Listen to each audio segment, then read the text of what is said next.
Welcome back to my channel called Zuzana Reacts, where I learn all things Bharat with your help, and I just share my Slovak Central European point of view. And today we're going to look into one of your neighbors that I actually really know nothing about. And it's interesting because apparently they're not as favorable to you guys. So I'm very curious what this video is actually about. But we will do that in a moment. Please like this video and click on the subscribe button and turn on the notification. Thank you so much for your support. All right, so let's look into why apparently Bangladesh could hate India. Without further ado, let's hit it. Maldives के बाद एक और देश में भारत को hate मिल रही है और वो है बांग्लादेश। बांग्लादेश की ऑपोजिशन पार्टी इंडिया आउट के नारे लगा रही है। कश्मीर में बनी शॉल्स को फेंक रहे हैं, इंसल्ट कर रहे हैं। सोशल मीडिया पर इंडियन प्रोडक्ट्स को बॉयकॉट करने के हैशटैग्स ट्रेंड हो रहे हैं। उनके रिलीजियस लीडर्स हिंदू टेक्स्ट को पॉर्न से कंपेयर कर रहे हैं। पिछले साल ऑस्ट्रेलिया से वर्ल्ड कप हारने के बाद बांग्लादेश में लोग भारत की हार को सेलिब्रेट कर रहे थे। क्या बांग्लादेश भारत से नफरत करता है? उन्हें आजादी दिलाने में मदद करने के बावजूद क्या आज वहाँ के लोग भारत को दोस्त नहीं मानते? क्या मालदीव्स के बाद बांग्लादेश में ऐसे ही सेम कैंपेन शुरू होना बस एक कोइंसिडेंस है या जियोपॉलिटिक्स का एक इंटरेस्टिंग खेल? समझते हैं आज के इस वीडियो में। सीधा पॉइंट पर आते हैं। बांग्लादेश के पॉलिटिशियंस ने देखा कि मालदीव्स में इंडिया आउट कैंपेन चला और इसी कैंपेन के बेसिस पर मुइज़्ज़ू इलेक्ट होकर आए। ये कैंपेन बांग्लादेश को भी इंस्पायर कर रहा है। यानी अगर पावर पानी है तो एक विलन बनाना जरूरी है जिससे फाइट करने के लिए पूरा कैंपेन चलाया जा सकता है। और मालदीव्स की तरह बांग्लादेश की ऑपोजिशन के लिए वो इमेजिनरी विलन है भारत। लेकिन आपको बता दे कि बांग्लादेश में इलेक्शंस ऑलरेडी खत्म हो चुके हैं। अवामी लीग लगातार चौथी बार बांग्लादेश में इलेक्ट होकर आई है। वोटर टर्नआउट सिर्फ 40% ही था और ऑपोजिशन पार्टीज ने इलेक्शंस को बॉयकॉट ही किया था क्योंकि उनका मानना है कि बांग्लादेश में फेयर इलेक्शंस नहीं होते। तो अगर इलेक्शंस ऑलरेडी खत्म हो चुके हैं तो ये कैंपेन क्यों? इस सवाल के जवाब तक हम इस वीडियो के एंड में आएंगे जरूर, लेकिन सबसे पहले थोड़ा बैकग्राउंड समझते हैं। बांग्लादेश ऑन पेपर तो एक डेमोक्रेसी है, लेकिन धीरे धीरे बांग्लादेश एक सिंगल डोमिनेंट पार्टी की पॉलिटिकल सिस्टम की ओर बढ़ रहा है। जैसे चाइना में सीसीपी है या फिर सिंगापुर में पीपल्स एक्शन पार्टी, वैसे ही बांग्लादेश में अवामी लीग है। शेख हसीना दुनिया की longest continuous serving female head of government है जो पिछले 15 सालों से बांग्लादेश की पीएम है और इस साल भी इलेक्ट होकर आई हैं। चलिए बांग्लादेश की पॉलिटिकल हिस्ट्री को ब्रीफली समझते हैं। शेख मुजीबुर रहमान को फादर ऑफ बांग्लादेश कहते हैं। शेख हसीना उन्हीं की बेटी है। बांग्लादेश की आजादी के बाद 1973 में पहली बार बांग्लादेश में इलेक्शंस हुए और तब रहमान प्राइम मिनिस्टर बने, और वो भी कैसे? 300 में से 293 सीट्स जीतकर। Okay, so when they're called sheikhs, is that so? Bangladesh is like majorly, I guess, Muslim country. Is that correct? लेकिन उनकी सरकार 1975 में गिरा दी गई। 1975 में उनका असैसिनेशन हुआ और बांग्लादेश एक मिलिट्री रूल में चला गया। इसी दौरान 1978 में जियाउर रहमान ने बांग्लादेश नेशनलिस्ट पार्टी फॉर्म की। 1981 में उनके असैसिनेशन के बाद उनकी विडो इस पार्टी की लीडर बनी। 1975 से 1990 तक बांग्लादेश मिलिट्री रूल और डेमोक्रेसी का एक वियर्ड मिक्स था। 1991 में पार्लियामेंट्री सिस्टम बांग्लादेश में लौट आई, लेकिन ये सिस्टम परफेक्ट नहीं थी। इलेक्शंस रिग्ड इलेक्शंस हुआ करते थे। फरवरी 1996 में इलेक्शंस हुए जो सारी ऑपोजिशन पार्टीज ने बॉयकॉट किए। एज अ रिजल्ट बीएनपी 300 में से 278 सीट्स जीती। पूरे देश में लोग स्ट्राइक पर चले गए और एक नॉन कोऑपरेटिव मूवमेंट शुरू हुई। सिर्फ 12 दिनों में सरकार गिर गई और एक न्यूट्रल केयरटेकर गवर्नमेंट फॉर्म हुई। फिर से इलेक्शंस हुए और इस बार रिजल्ट एग्जैक्टली उल्टा था। अवामी लीग 330 में से 146 सीट्स जीती और शेख हसीना पीएम बनी। अब 2009 से लेकर आज तक शेख हसीना ही पावर में है। ये हिस्ट्री समझना इंपॉर्टेंट है क्योंकि जैसे रिग्ड इलेक्शंस होने के आरोप तब अवामी लीग लगाती थी, वैसे ही कुछ आरोप आज बीएनपी लगाती है। जैसे अवामी लीग ने तब इलेक्शंस बॉयकॉट किए थे, वैसे ही बीएनपी अब इलेक्शंस बॉयकॉट करती है। तो कंक्लूजन क्या है? बांग्लादेश का पॉलिटिक्स इलेक्शन से ज्यादा मिलिट्री कू, बॉयकॉट और प्रोटेस्ट से मोटिवेटेड होता है। यहाँ डेमोक्रेसी तो है लेकिन ऑपोजिशन मिसिंग है। आज की बात करता है, आज भी बांग्लादेश में वन साइडेड इलेक्शंस होता है। इस साल के इलेक्शन में सिर्फ 40% लोगों ने ही वोट दिए और 300 सीट्स में से 216 सीट्स अवामी लीग ने जीते। कुछ लोग कहते हैं कि अवामी लीग इलेक्शंस फेयर है ऐसा दिखाने के लिए डमी इंडिपेंडेंट कैंडिडेट्स खड़े करते हैं, जिनके अगेंस्ट उन्हीं के खुद के कैंडिडेट्स जीत जाते हैं। इलेक्शंस रिग करने के, डेमोक्रेसी को मारने के काफी नूब तरीके भारत अपनाता है। अगर एक्सपर्ट तरीके जानने हैं तो हम हमारे नेबर से सीख सकते हैं। यानी दो ही पॉसिबिलिटीज हैं, एक कि बांग्लादेश में फेयर इलेक्शंस होते नहीं, या दो बांग्लादेश का ऑपोजिशन फेयर इलेक्शंस में शेख हसीना को हरा सकता है नहीं। क्या आपको पता है कि इस इंडिया आउट कैंपेन में सबसे फनी बात क्या है? ये कैंपेन जो इंसान चला रहा है वो इंसान खुद बांग्लादेश से बाहर है, बांग्लादेश से आउट है। ये है तरीक रहमान, जो बीएनपी का एक मेन लीडर है, लेकिन खुद फरार है और अपने ही देश से भागकर यूके में बैठे बैठे कैंपेनिंग करता है। उस पर खुद मनी लॉन्ड्रिंग का आरोप है। इसी ने पिछले साल हिंदू स्क्रिप्चर्स को पॉर्न टेक्स्ट से कंपेयर किया था। वो कहते हैं उन्हें पैराशूट ऑयल को बॉयकॉट करना चाहिए। That just, I don't know how you guys feel about it, but even me not being Indian, I find it like deeply offensive. Deeply offensive. Like imagine you would say that about Quran and its teachings. It will be a hell. Like how does anyone dare to say such a thing? It's just not on. It's so disrespectful, so flippin' disrespectful. I don't like that one bit. Let's continue. Fortune refined oil या Hindustan Unilever के products को boycott करना चाहिए। लेकिन उन्हें कौन बताएगा कि हिंदुस्तान यूनिलीवर एक इंडियन ब्रांड है ही नहीं। लोकल शॉपकीपर्स कहते हैं कि बांग्लादेशी लोग पैराशूट नहीं ले रहे हैं क्योंकि वो एक इंडियन ब्रांड है। इस समय बॉयकॉट इंडियन प्रोडक्ट्स का हो रहा है, लेकिन इसका असली टारगेट शेख हसीना है। Sheikh Hasina traditional Okay, I'm just gonna. So Unilever obviously is headquarter in London. I worked actually at Unilever's headquarter. I know that. Worked across all their regions. How is that the educational level in Bangladesh? Because why would you think it's Indian product? It's just so strange for me. Hard to comprehend. Any context, you guys, for me? Please drop in the comments. Weird.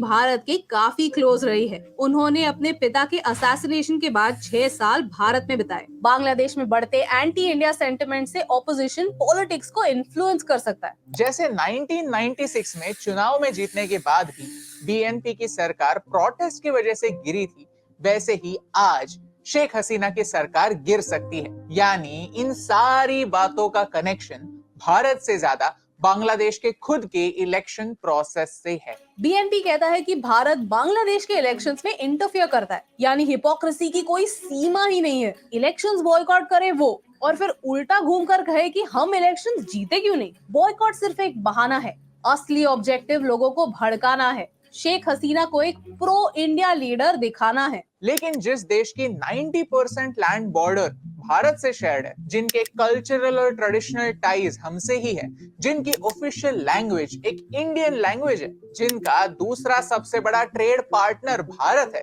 उनके लिए pro India होना ही फायदेमंद है। दोस्तों, क्या आप जानते हैं कि भारत और बांग्लादेश एक दूसरे के साथ 4000 किलोमीटर से भी ज्यादा की लैंड बॉर्डर शेयर करते हैं। ये बॉर्डर पाकिस्तान और भारत की 3300 किलोमीटर लंबी बॉर्डर से भी बड़ी है। वैसे ही हम दो देश 54 नदियों का पानी शेयर करते हैं। बांग्लादेश में राइस, अनियन, सॉल्ट, अलग अलग spices, vehicles, paper, rubber, iron और स्टील, यहाँ तक चाय भी भारत से आती है। इनफैक्ट बांग्लादेश की सबसे पॉपुलर 2 व्हीलर बजाज है। बांग्लादेश अपने टेक्सटाइल इंडस्ट्री के लिए जाना जाता है, जिसके लिए लगने वाला कॉटन भारत से आता है। आंकड़ों की बात करें तो भारत 12 बिलियन डॉलर्स के गुड्स बांग्लादेश को भेजता है। तो इस हेट से भरे पॉलिटिक्स का नुकसान भारत के कुछ ट्रेडर्स को होगा जरूर, लेकिन सबसे ज्यादा नुकसान बांग्लादेश के कंज्यूमर्स को होगा, क्योंकि अपने पड़ोसियों से अच्छे संबंध बनाना एक देश के स्टेबिलिटी के लिए इंपॉर्टेंट होता है। मेरा आपसे एक सवाल है, हर साल हम पाकिस्तान के बारे में सुनते हैं कि पाकिस्तान एक इकोनॉमिक क्राइसिस से गुजर रहा है।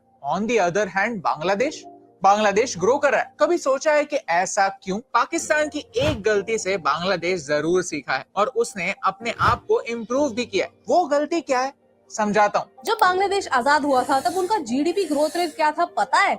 -14%। और अब 2041 तक बांग्लादेश एक मिडिल इनकम देश बन जाएगा और आने वाले 2 सालों में लीस्ट डेवलप्ड कंट्रीज के लिस्ट में से भी बाहर हो जाएगा। ह्यूमन डेवलपमेंट इंडेक्स के पैरामीटर्स में बांग्लादेश काफी अच्छा परफॉर्म करता है। पाकिस्तान से अलग होने के बाद बांग्लादेश को इकोनॉमिक ग्रोथ और प्रॉस्पेरिटी की एक नई चाबी मिली है। लेकिन अगर वो पाकिस्तान की इस नफरत के आइडियोलॉजी से अलग नहीं हो पाएंगे तो वो आगे नहीं बढ़ पाएंगे। जब मैं नफरत की बात करता हूँ तो मैं हेट से जुड़े पॉलिटिक्स की बात करता हूँ। जब तक पॉलिसीज का मेन ड्राइवर हेट होगा तब तक देश के एक्चुअल मुद्दों से ध्यान हट जाएगा। ये लेसन बांग्लादेश और पाकिस्तान के साथ साथ भारत को भी सीखने जैसा है। I admire Sheikh Hasina, I really do, क्योंकि वो सच में बांग्लादेश के फ्यूचर के बारे में सोचती है। वो अपने पूरे करियर में प्रो इंडिया रही है, लेकिन एट द सेम टाइम उन्होंने चाइना से भी दोस्ती बनाए रखी है। उन्होंने चाइना को एक सबमरीन नेवल बेस बनाने दिया है जो फ्यूचर में पीएलए की नेवी लॉजिस्टिक सपोर्ट के लिए यूज कर सकती है,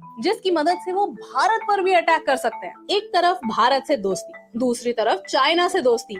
ये डबल गेम काफी स्मार्ट है। आगे जाकर जियोपॉलिटिक्स में कुछ भी हो, बांग्लादेश सिक्योर्ड है। अगर भारत के साथ संबंध खराब हुए तो चाइना तो है ही। And that's great strategy for Bangladesh but bad news for India. जैसे चाइना ने मालदीव्स की इंडिया आउट कैंपेन में मदद की, वैसे ही बांग्लादेश की भी मदद चाइना कर सकता है।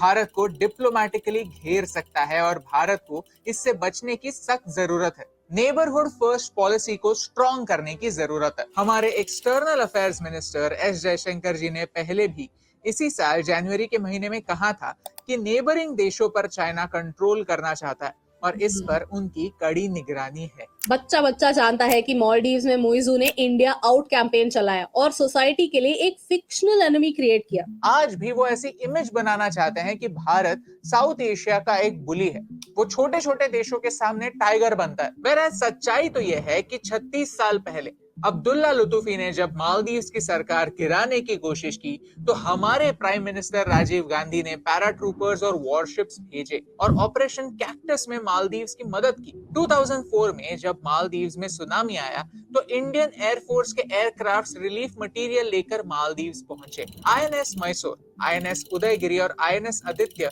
खाना और दवाइयां लेकर वहां पहुंचे। 2014 में मालदीव्स में जब पीने का पानी नहीं था तब भारत ने ही उन्हें 375 टन ड्रिंकिंग वाटर दिया। 2020 में मालदीव्स में मीजल्स आउटब्रेक हुआ। उन्होंने डेनमार्क से मदद मांगी, लेकिन उन्होंने कहा कि वैक्सीन डिलीवर होने में एटलीस्ट 4 वीक्स लगेंगे।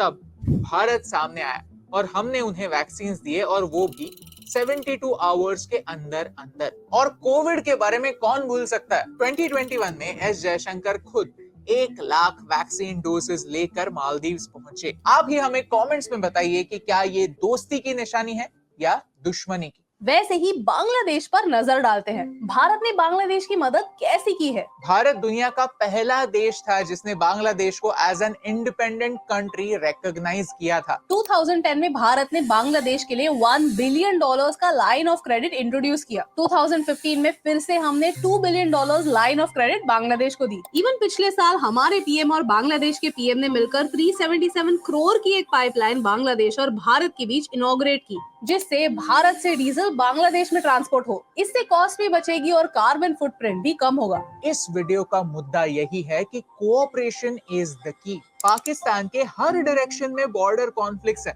अफगानिस्तान पाकिस्तान की डुरांड लाइन को ऑफिशियल नहीं मानता। ईरान पाकिस्तान पर मिसाइल्स छोड़ता है और भारत और पाकिस्तान के बारे में क्या ही कहना। यानी सिर्फ भारत के साथ ही नहीं, हर डायरेक्शन में पाकिस्तान ने एनिमीज बनाए हुए हैं और बांग्लादेश के ऑलमोस्ट हर डायरेक्शन में भारत ही है। इंडिया आउट कैंपेन जैसे मालदीव्स के लिए प्रैक्टिकल नहीं, वैसे ही बांग्लादेश के लिए भी प्रैक्टिकल नहीं है। लेकिन हाँ, अगर बांग्लादेश की पॉलिटिकल हिस्ट्री को समझे तो पॉलिटिकल इंस्टेबिलिटी बढ़ाकर सरकार गिराना पॉसिबल है। ओके, तो ये मेरे कुछ थॉट्स हैं कि अगर बांग्लादेश जैसा देश भी इंडिया आउट करता है तो जो करप्ट ऑफिशियल्स हैं, जो बॉर्डर पे इलीगल बांग्लादेशी इमिग्रेंट्स को आधार कार्ड और बाकी डॉक्यूमेंट्स बनाते हैं, उन लोगों को चुल्लू भर पानी में डूब मरना चाहिए, क्योंकि आपको पता है आप कैसे लोगों को भारत में अंदर कर रहे हैं। I genuinely feel that if Bangladesh says India out, then that is how we should retaliate. जो लोग illegally भारत को अपना घर मानते हैं, उन्हें अपने सही घर भेज दीजिए. That is perhaps the best reply to Bangladesh out. Secondly, as a consumer, मुझे लगता है कि हमें labels पढ़ने चाहिए, and I know that products from Bangladesh are really cheap.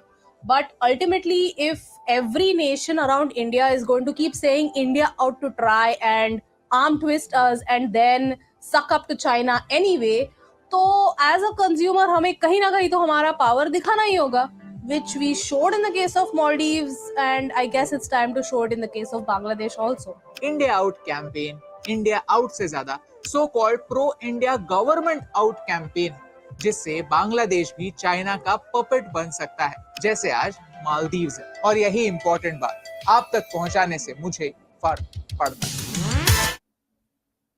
Wow, that's quite something. Because I guess where I live, I cannot imagine, and obviously I'm part of the EU, but like for India being surrounded by all these countries, I don't know, how does it feel? Does it feel like safe? It feels like everyone is trying to suppress in a way India. I don't know what's the best word for it. But why do you reckon that is, that you had Maldives, you have Bangladesh, now great relationships with Pakistan, and obviously everyone sees the economical growth of India, and I wonder, what are they afraid of? What is it, like in the case of Bangladesh, what is it that they are afraid of, that India is going to consume them? They were talking about bullying, that India is bullying in South Asia, and I would love to know what does that actually mean? What do people understand under then? Why would India be bullying someone? And yeah, I mean, it does feel like your politicians, and obviously I don't really know much, only just what I'm learning in these videos, they are very they feel dharmic, they feel like they're Hindus. So, as a matter of philosophy, the world is one big family. You keep at least showing them that you're helping, but sometimes in the world you can be all nice and there are other things happening in the background, and this is perhaps why it could be propaganda, but it could be also based on the real facts. And I would just wonder, why would that kind of be happening, and what could be the potential thoughts and reasoning behind, let's say,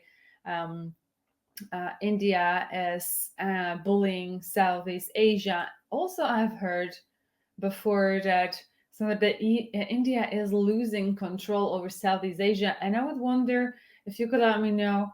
It's like, because I understood from you guys that as in India, that you guys don't have like an imperialistic directions. Is that true? Is it not true? Because if people are saying India controlling, that kind of, maybe it's the Western narrative. But I would really appreciate some clarity on this in the comments. Thank you very much for that. It just would be helpful to understand. Obviously, it's just very different outside looking in, and for someone living in the country and living that day to day. But it seems like a lot of tensions in the region. But with that being said, thank you guys so much for watching this video with me. If you did enjoy, please give a thumbs up, share, like, and subscribe to this channel, and I'll see you next one. Until then, please do take care. I am sending so much love. Bye bye.